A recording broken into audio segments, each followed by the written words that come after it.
how do we break the cycle of hearing no, but, or no, because from our teams, because of just the headspace that they're in, everything that's going on right now, just introducing one more thing is just one thing too many.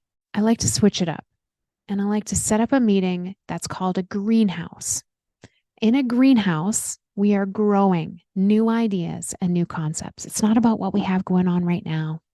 And it's not about how it fits into our existing objectives.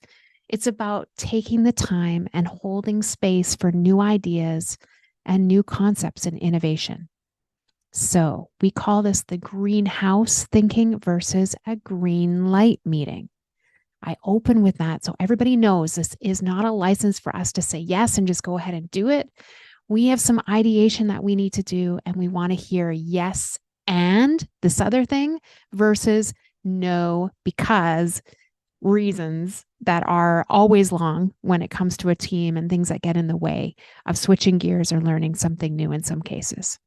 So if we open up the concept of this is a greenhouse, here's my idea.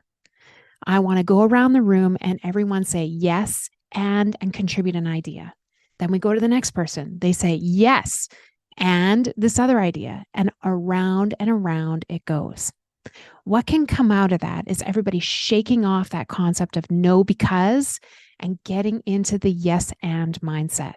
And again, we're off the hook because this is not a green light meeting. We're not approving it to proceed. You are just doing pure ideation, and you're just getting everybody out of the weeds and above the tree line for a few minutes, getting some great ideas about the future. So if you're struggling with ideation and how to shake off that no because mindset, try a greenhouse meeting today.